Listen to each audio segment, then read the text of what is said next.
भी जी, होते हैं। मैम पूरे दिन का अपना टाइम टेबल बताओ कि सुबह से आपने कैसे कैसे दिन की शुरुआत कर दी थी, कैसे क्या? एज सच कोई टाइम टेबल नहीं है, मिनिमम 6 to 7 आवर्स निकालने पड़ते हैं पढ़ाई के लिए, बस वही हो जाता था। इंटरेस्टिंग क्या पूछा गया मैम, जो आपको लगता है सबसे हटके सवाल था? हट के सवाल तो एज सच कुछ भी नहीं था, रंगोली वगैरह का ही पूछ रहे थे, उसका इतिहास, लापता लेडी से स्टार्ट करा था, उसमें पुलिस का कैरेक्टर आपको कैसा लगता है वो एनालाइज कीजिए। ऑप्शनल से कोई सवाल? GS4 के लिए मैंने खुद के नोट्स बनाए थे, उनको कंसोलिडेट किया था, फिर आंसर करंट अफेयर्स और टेस्ट सीरीज। अगर टेस्ट सीरीज में, क्योंकि आपको नहीं पता है क्या आने वाला है, टेस्ट सीरीज में भी आप देखिए, क्वेश्चंस को देखिए, उसी में मोस्टली आंसर्स होते हैं, छुपे होते हैं। बेसिक मैथ्स जो आपके अलजेब्रा वगैरह है, अगर आपकी बेसिक मैथ्स स्ट्रॉन्ग है, इंग्लिश आप कंफर्टेबली कर पा रहे हैं, तो इजीली पास हो जाता है, उसमें टॉप थोड़ी करना है। कॉमर्स में ग्रेजुएशन करी है 2021 में। Then I gave my first attempt, जिसमें प्रीलिम्स क्लियर नहीं हुआ। सेकंड अटैम्प्ट में मुझे इंडियन कॉर्पोरेट लॉ सर्विस मिला है, फिर अब ये मेरा फोर्थ अटैम्प्ट है। जी मैम, प्रीलिम्स की आपकी क्या स्ट्रेटजी थी, क्या रणनीति थी? ज्यादातर बच्चे प्रीलिम्स में ही फंसते हैं।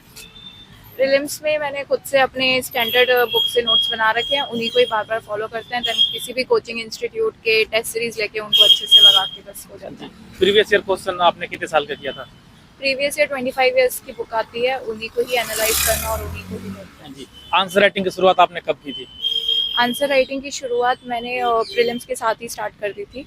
जी, तो कोई किसी भी टेस्ट सीरीज का कोई भी शेड्यूल लेके उनके आंसर राइटिंग कर लो, एटलीस्ट एक टेस्ट सीरीज लगानी जरूरी जी होती है। मैम पूरे दिन का अपना टाइम टेबल बताओ कि सुबह से आपने कैसे कैसे दिन की शुरुआत कर दी थी, कैसे क्या? एज सच कोई टाइम टेबल नहीं है, मिनिमम 6 to 7 आवर्स निकालने पड़ते हैं पढ़ाई के लिए, बस वही हो जाता था। डेली से बना। यस। मैम ज्यादातर सवाल कहाँ से पूछे गए हैं आपके इंटरव्यू? डैप बेस्ड और ग्रेजुएशन बेस्ड, अच्छा, इन दोनों से ही करंट से कोई सवाल? करंट से चाइना से रिलेटेड, कि इंडिया चाइना में क्या क्या इश्यूज हैं, एज अ कोलैबोरेटर है वो, एज अ कंट्रोवर्शियल है, ये सब। रशिया का, ट्रम्प का स्टेटमेंट्स वो हैं, वो उनसे रिलेटेड। अच्छा अच्छा। और ये बताइए मैडम कि इंटरव्यू जो आपने दिया कितने समय तक आपका चला है? 20 से 25 मिनट। 20 से 25 मिनट। मॉक इंटरव्यू और रियल इंटरव्यू में कितना अंतर देखने को मिला? बहुत ज़्यादा अंतर होता है मॉक और रियल इंटरव्यू में, मुझे सिमिलैरिटी नहीं लगती है ज़्यादा। इंटरेस्टिंग क्या पूछा गया मैम, जो आपको लगता है सबसे हटके सवाल था? हट के सवाल तो एज सच कुछ भी नहीं था, रंगोली वगैरह का ही पूछ रहे थे, उसका इतिहास, लापता लेडी से स्टार्ट करा था, उसमें पुलिस का कैरेक्टर आपको कैसा लगता है वो एनालाइज कीजिए। ऑप्शनल से कोई सवाल पूछिए। हाँ, कॉमर्स एंड अकाउंटेंसी से ही सवाल थे, profit and loss, balance sheet, income and expense, ये सब। मैम अपने कॉलेज की सोसाइटीज और कॉलेज की लाइफ से रिलेटेड इंटरव्यू में कितना योगदान रहता है? कॉलेज के बारे में वो पूछते हैं SRCC का, कि आप कहाँ से हो, कैसे करा है, उसके बाद भी यहाँ क्यों आना है, जब प्लेसमेंट अच्छी मिलती है तो उन ये सब चीज़ें मैटर करती हैं। अब मैम सी सेट के लिए क्या आप बोलना चाहेंगे? सी सेट काफ़ी टफ देखने को मिलता है, बच्चे बहुत कम क्रैक कर पाते हैं। CSET के लिए आई बिलीव अगर आप पास्ट ईयर पेपर सॉल्व कर रहे हैं, उसमें अच्छा स्कोर कर रहे हैं, तो उससे हो जाता है। बाकी बेसिक मैथ्स और इंग्लिश हेल्प करती है। आंसर राइटिंग के लिए कब से स्टार्टिंग कर दी थी आपने? प्री के बाद की थी के साथ में था? प्री के पहले मैंने अपना ऑप्शनल प्रिपेयर किया, देन प्री के बाद main answers GS 1 2 3 4 and SC के। GS4 पेपर के लिए मैम आपने क्या किया था? GS4 के लिए मैंने खुद के नोट्स बनाए थे, उनको कंसोलिडेट किया था, फिर आंसर राइटिंग उन्हीं पे फोकस ऐसे की तैयारी आपने कैसे किया?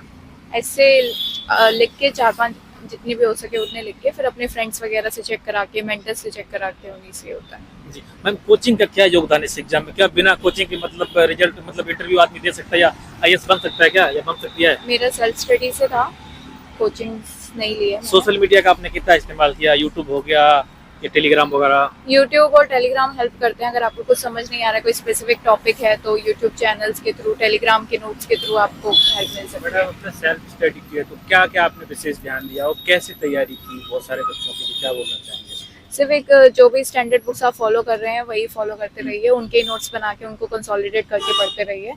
बाकी इधर उधर ज्यादा भागने की जरूरत नहीं है। कैसे सिलेक्ट किया कि क्या क्या हमें पढ़ना चाहिए? बहुत शुरू में मेरे को भी दिक्कत आई थी कि कौन सी बुक्स, पर एक दो बार जब मैंने एक दो बुक देख ली थी और एक बुक के संग में कंफर्टेबल हो गई, जैसे बिपिन चंद्रा है हिस्ट्री के लिए, या लक्ष्मीकांत है पॉलिटी के लिए, फिर उसके बाद मैंने किसी और बुक पे शिफ्ट नहीं किया।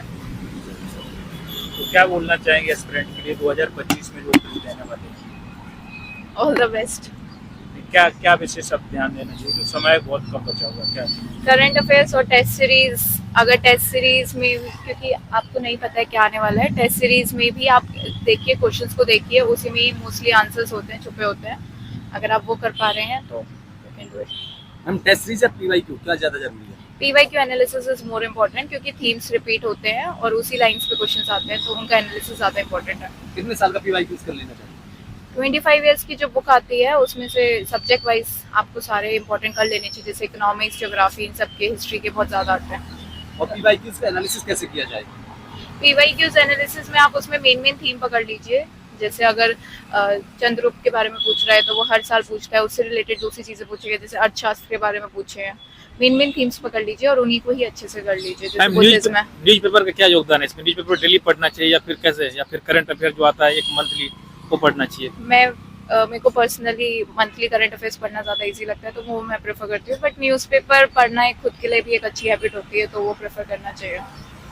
आजकल तो जैसे कि ऑनलाइन आ जाते हैं PDF वगैरह, वो पढ़ना चाहिए, फिर जो आता है कागज वाले वो? दोनों में से कुछ भी पढ़ लीजिए, मेन फोकस तो पढ़ने पे है। मैडम सी सेट के लिए क्या पढ़ना चाहिए और क्या आपने यूज किया? बेसिक मैथ्स जो आपके अलजेब्रा वगैरह है, अगर आपकी बेसिक मैथ्स स्ट्रॉन्ग है, इंग्लिश आप कंफर्टेबली कर पा रहे हो, तो इजीली पास हो जाता है, उसमें टॉप थोड़ी करना है। और मैम एनसीईआरटीज वगैरह कितनी पढ़नी चाहिए, मतलब कौन सी क्लासेस पढ़ लेनी चाहिए या स्किप कर देना चाहिए? NCERT आपके ऊपर है। मेरे को NCERT पढ़ना पसंद नहीं था, स्टैंडर्ड बुक से मैंने पढ़ा था, उनसे हेल्प मिलती है, पर लेकिन कुछ सब्जेक्ट्स के लिए जैसे ज्योग्राफी के लिए NCERT से बेटर कोई बुक नहीं है। तो मैम लगे हाथ आप स्टैंडर्ड बुक्स की थोड़ा सा बुक लिस्ट भी बता दीजिए। जैसे पॉलिटी के लिए एवरीवन नोज लक्ष्मीकांत, ज्योग्राफी के लिए NCERT, हिस्ट्री के लिए विपिन चंद्रा, फिर इकोनॉमिक्स के लिए रमेश सिंह, देन एनवायरनमेंट के लिए आप फिर से रमेश सिंह देख सकते नोट्स हैं। कैसे बनाए थे? शॉर्ट नोट्स बनाए हो गया। शॉर्ट नोट्स आपके ऊपर है, या तो आप उसमें हाईलाइट कर लीजिए या फिर अपनी किसी कॉपी में अलग से नोट्स बना लीजिए। ओके मैम, थैंक यू, आपने टाइम दिया। कैसे किया था अपना टाइम देने के लिए? हो गया इतना बहुत हो गया यार, अभी बस। अभी हो गया इतना। आप अधूरी बात रहेगी। अरे यार बहुत हो गया, इतना टाइम दो, अरे रुको ऐसा यार, नहीं करना। नोट्स, किसका? टाइम दिया यार किसी ने।